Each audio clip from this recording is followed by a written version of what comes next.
ప్రపంచాన్ని శాసించే ఇద్దరు నేతలు ఒకే టేబుల్పై ఎదురెదురుగా కూర్చోబోతున్నారు. ఓవైపు అమెరికా అధ్యక్షుడు డొనాల్డ్ ట్రంప్, మరోవైపు చైనా డ్రాగన్ అధినేత జిన్పింగ్. కానీ ఇది సాధారణ భేటీ అయితే మాత్రం కాదు.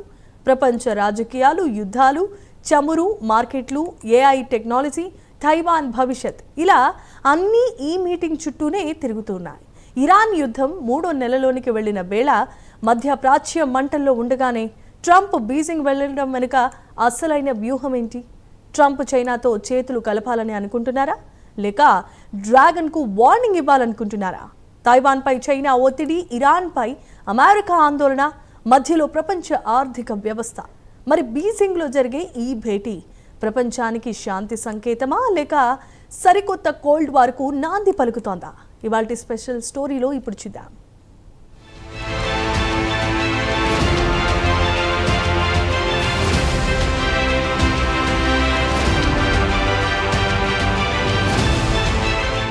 అమెరికా అధ్యక్షుడు డొనాల్డ్ ట్రంప్ మరోసారి ప్రపంచ రాజకీయాలను తన చుట్టూ తిప్పుకుంటున్నారు.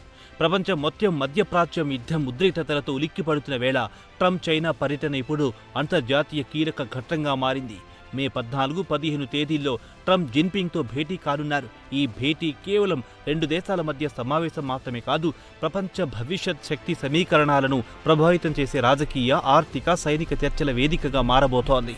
ఒకప్పుడు వాణిజ్య యుద్ధాలతో ఒకరిపై ఒకరు సుంకాలు విధించుకున్న అమెరికా, చైనా ఇప్పుడు మళ్లీ చర్చల బల్లపైకి రావాల్సిన పరిస్థితి ఏర్పడింది.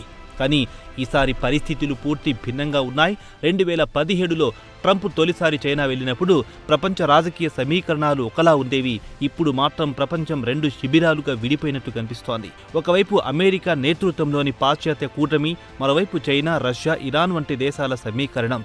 ఈ పరిస్థితుల్లో ట్రంప్ బీజింగ్ పర్యటన ప్రపంచవ్యాప్తంగా ఆసక్తి రేపుతోంది.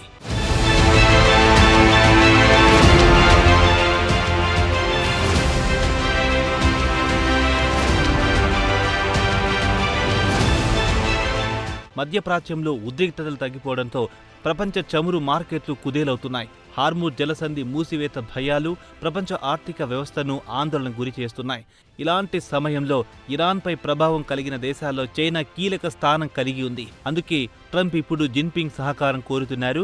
ఇరాన్ను చర్చలకు తీసుకురావాలని, యుద్ధాన్ని తగ్గించే దిశగా ఒత్తిడి తీసుకురావాలని అమెరికా భావిస్తోంది. అయితే ఇదే సమయంలో చైనా కూడా తన రాజకీయ ప్రయోజనాలను వదులుకునే పరిస్థితిలో లేదు. ముఖ్యంగా తైవాన్ అంశం ఇప్పుడు బీజింగ్కు అత్యంత సున్నితమైనది. తైవాన్కు అమెరికా ఆయుధాల సరఫరా నిలిపివేయాలనేది, ఇండో పసిఫిక్ ప్రాంతంలో అమెరికా జోక్యాన్ని తగ్గించాలని చైనా భావిస్తోంది. ట్రంప్తో జరగబోయే సమావేశంలో జిన్పింగ్ ఈ అంశాన్ని బలంగా ప్రస్తావించే అవకాశం ఉందని అంతర్జాతీయ విశ్లేషకులు అంచనా వేస్తున్నారు.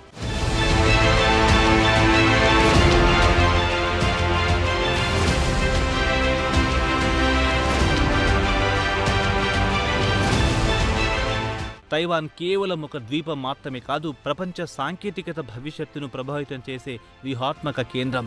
ప్రపంచంలో వినియోగించే అత్యాధునిక సెమీ కండక్టర్లు దాదాపు 90% తయారు చేసే Taiwan semi conductor manufacturing company అక్కడే ఉంది.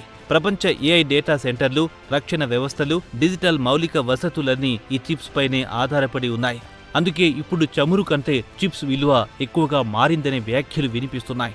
ఇదే సమయంలో ట్రంప్ మరో పెద్ద లక్ష్యంతో చైనా వెళ్తున్నారు. అమెరికా చైనా వాణిజ్య సంబంధాలను మళ్లీ స్థిరపరచాలని ఆయన చూస్తున్నారు. గత ట్రేడ్ వార్ తర్వాత చైనా కూడా భారీ మార్పులు చేసుకుంది. అమెరికాపై ఆధారపడ్డాన్ని తగ్గిస్తూ కృత్రిమ మేధ, ఎలక్ట్రికల్ వాహనాలు, రోబోటిక్స్, క్లీన్ ఎనర్జీ రంగాల్లో వేగంగా ఎదిగింది. ఒకప్పుడు టెక్నాలజీపై ఆధారపడిన చైనా ఇప్పుడు స్వయం సమృద్ధి దిశగా అడుగులు వేస్తోంది. అమెరికా ఆంక్షలు చైనాను బలహీనపరచలేదు, మరింతగా స్వతంత్రంగా మార్చాయని బీజింగ్ భావిస్తోంది.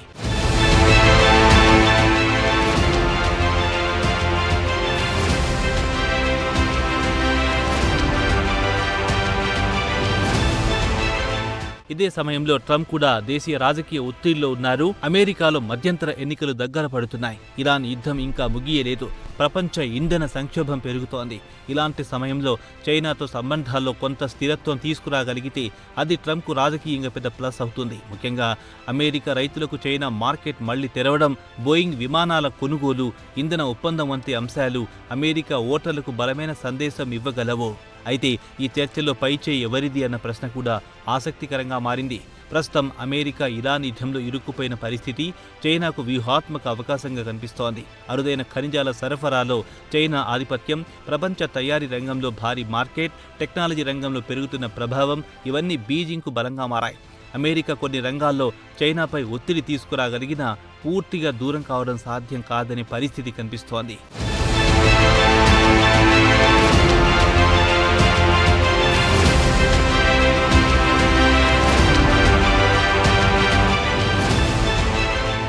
ఇక ట్రంప్ జిన్పింగ్ వ్యక్తిగత సంబంధాలు కూడా ఈ సమావేశంలో కీలకంగా మారబోతున్నాయి. ఒకవైపు అధికారంపై పూర్తి పట్టు సాధించిన జిన్పింగ్, మరోవైపు తన చివరి అధ్యక్ష పదవిలో ఉన్న ట్రంప్ ఇద్దరు బలమైన జాతీయవాద రాజకీయాలను నమ్మే నాయకులే. ఇద్దరికి ప్రపంచ వేదికపై తమ దేశం ఆధిపత్యం ప్రదర్శించాలనే లక్ష్యం ఉంది. కానీ ప్రత్యక్ష యుద్ధం లేకుండా చర్చల ద్వారా ప్రయోజనాలు సాధించాలనే అవసరం కూడా ఉంది. అందుకే ఈ బీజింగ్ భేటీ ఇప్పుడు కేవలం డిప్లొమాటిక్ ఈవెంట్గా కాకుండా ప్రపంచ భవిష్యత్ శక్తిని, సమతౌల్యాన్ని నిర్ణయించే సమావేశంగా మారింది. ఇరాన్ యుద్ధం తగ్గుతుందా? అమెరికా చైనా వాణిజ్య సంబంధాలు మెరుగుపడతాయా? తైవాన్ ఉద్రిక్తతలు తగ్గుతాయా? లేక ప్రపంచం మరింత విభజన దిశగా వెళ్లబోతోందా అన్న ప్రశ్నలకు ఈ సమావేశం తర్వాత కొంత స్పష్టత వచ్చే అవకాశం కనిపిస్తోంది.